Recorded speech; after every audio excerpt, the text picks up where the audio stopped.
Hey tout le monde, je sais pas si vous êtes assez souvent sur Twitter ou sur Facebook, mais moi pour être très longtemps sur Twitter, je peux vous dire qu'il se passe des choses assez drôles.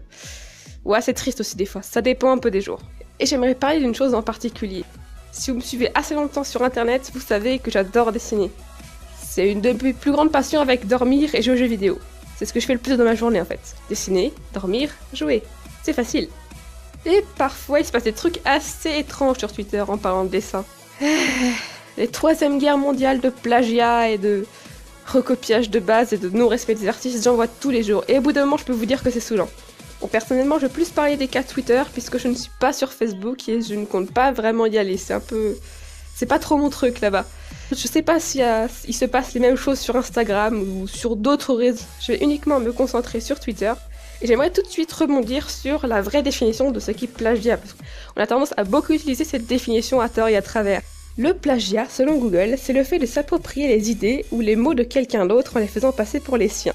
Donc maintenant, vous pouvez savoir qu'en général, ce que tout le monde traite de plagiat, c'est pas tout à fait du plagiat. Certes, ils repassent sur des dessins qui ne sont peut-être pas les leurs, mais ils ne les copient pas toujours totalement. Parce que là, on parle vraiment d'une copie totale, comme si on prenait une photo sur internet et qu'on l'imprimait et qu'on disait « Tiens, c'est moi qui l'ai fait !» C'est exactement pareil. Ça, c'est du plagiat. Autrement dit, ce que je veux dire, c'est que quand les gens repassent sur un bout de dessin, c'est pas du plagiat entier, puisqu'ils apportent quand même une touche à eux d'originalité. Et d'ailleurs, pour ceux qui ne le savent pas, quand on rentre dans une école d'art comme l'école des Beaux-Arts, c'est ce qu'on fait en premier. On nous donne une photo, un dessin ou un tableau d'un artiste connu et décédé depuis des millénaires, où on doit refaire une partie du tableau, une partie du dessin, etc. Parce que c'est comme ça qu'on s'entraîne à dessiner, à faire des ombres, à faire des lumières et à faire des formes. Sinon tu veux t'apprendre comment à dessiner. Si c'est juste pour s'entraîner et que la personne fait ça, d'accord. Mais à ce moment-là, je trouve que c'est vrai que quand on fait un dessin sur lequel on repasse des bases ou sur lequel on s'inspire, c'est mieux de mettre les sources. Et ça, tout le monde vous le dira, tout le monde vous l'écrira. Même moi, quand je fais un montage photo, je mets toute la liste des images que j'ai utilisées dans mon montage photo. Je peux vous dire que pour les retrouver, en général, c'est galère. Mais bon, moi je suis sûre que personne ne m'embêtera avec ça. Là, y a rien à redire. Une dernière chose que j'aime pas dans ces petites batailles, c'est qu'il y a toujours deux camps. T'as le camp de celui qui dit plagiat et celui qui, bien sûr, défend ses œuvres, ce qui est logique. Sauf que t'as pas d'entre-deux camps, t'as pas le droit d'être au milieu, c'est soit tout à gauche avec les plagiats, soit tout à droite avec les je défends mes œuvres. Et quand tu veux dire, oui, il a un peu raison, mais en fait non, t'as un peu tort aussi, bah tu peux pas. C'est pour cette raison que je trouve que ces combats sont un peu injustes, c'est que personne ne laisse forcément la place à l'autre de s'exprimer, etc. Et que c'est tout de suite on accuse. C'est vrai qu'Internet regorge de pas mal de plagiat de ce genre, mais bon. C'est vrai que les personnes qui repassent sur les bases d'autres dessins sont un peu en tort quand même. Mais les personnes qui les harcèlent jour et nuit le sont quand même aussi un peu. C'est-à-dire, on pourrait totalement régler ça d'une façon posée. Parce que je sais pas si vous avez déjà vu, mais des fois, les trucs comme ça, c'est vraiment hardcore. Et aussi, je voudrais ajouter une autre petite chose. Je sais que beaucoup mettaient des screens en mode, si vous mettez sans droit d'auteur sur Google, vous tomberez sur des images qui n'ont pas le droit d'auteur. Alors je tiens à dire que absolument pas du tout, ça ne marche pas. Tout simplement parce que j'ai moi-même fait des images qui sont sur mon DeviantArt, donc sur internet, qu'on peut trouver tout simplement en cherchant ce qu'on veut. Par exemple, base My Little Pony, vous trouverez sur mes dessins. Et si vous mettez en sans droit d'auteur, eh bien, elles n'y apparaîtront pas, alors que pourtant elles n'ont pas le droit d'auteur dessus. C'est pour ça que cette technique, elle marche pas trop, donc arrêtez de la propager si c'est pas forcément toujours vrai. Et pour finir, deux petites morales sur cette vidéo. La première, c'est ceux qui font entièrement des comptes sur les plagiats.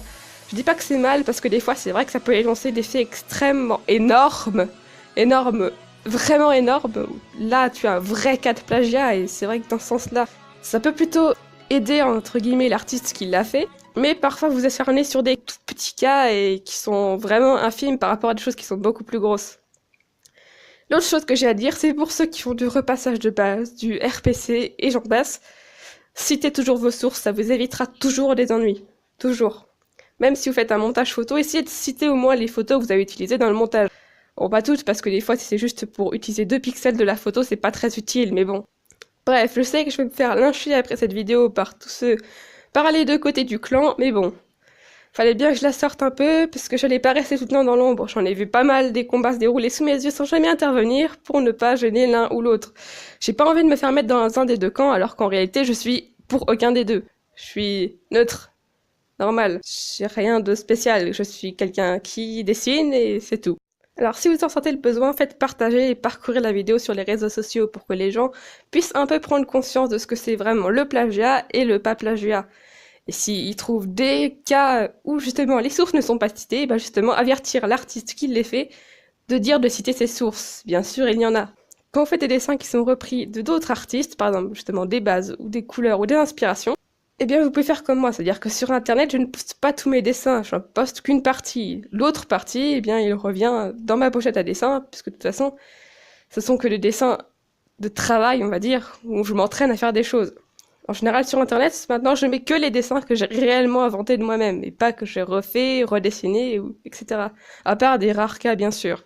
Voilà, maintenant cette vidéo est à présent terminée, j'espère qu'elle vous aura plu, j'espère qu'elle sera pas trop longue, pas trop de mauvaise qualité. Et sur ce, à dans de prochaines vidéos, bye tout le monde!